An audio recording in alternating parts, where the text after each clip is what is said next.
Кыргыз темир жолу Казакстандан 150 вагон сатып алуу үчүн Орус-Кыргыз фондунан 8 миллион 380 миң доллар насыя алганы менен азыркыга чейин вагондорду алып келе элек. Бул тууралуу парламент депутаты Жанар Акаев жогорку кеңеште билдирип, вагондор январь айында келип бүтүшү керек болгонун кошумчалады. Депутат ошондой эле Кыргыз темир жолу Өзбекстандын Кыргызстанга болгон 137 миллион сом карызын кечкенин сындап, аталган ишкананын жетекчиси Алмазбек Ногойбаевдин кызы мекемеге тиешелүү жерге мейманкана куруп иштетип жатканын айтты. Ногойбаев башкарган Кыргыз темир жолуна тиешелүү жерге жетекчинин кызы Асель Ногойбаева Инвесттранс логистик фирмасы аркылуу мейманкана куруп иштетип жатат. Бул мейманкананы эсеп палатасынын аудиторлору мыйзамсыз деп тапканына карабай иштетип жатат, дейт депутат. Жанар Акаев Кыргыз темир жолу мамлекеттик ишкананын азыркы жетекчилиги киреше алып келүүнүн ордуна ишкананы банкрот абалга жеткирип жатканын айтып, өкмөт татыктуу менеджерди жетекчиликке алып келиши керектигин кошумчалады.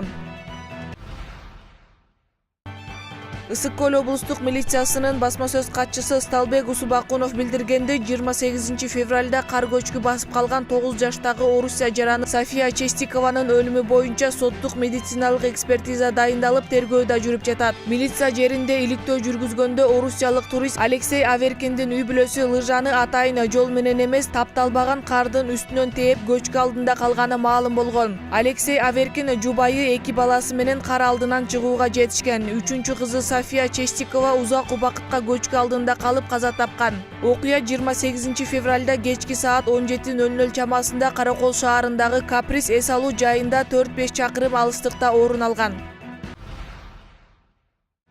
Кыргызстандыктар 8 март майрамына карата 4 күн катары менен эс алышат. Бул тууралуу тийиштүү токтомго премьер-министр Сапар Исаков кол койгондугун өкмөттүн басма сөз кызматынан билдиришти. Маалыматта 3 марттагы дем алыш күнү 9 март иш күнүнө которулат. Андыктан буга байланыштуу 8, 9, 10 жана 11 март күндөрү эс алышат.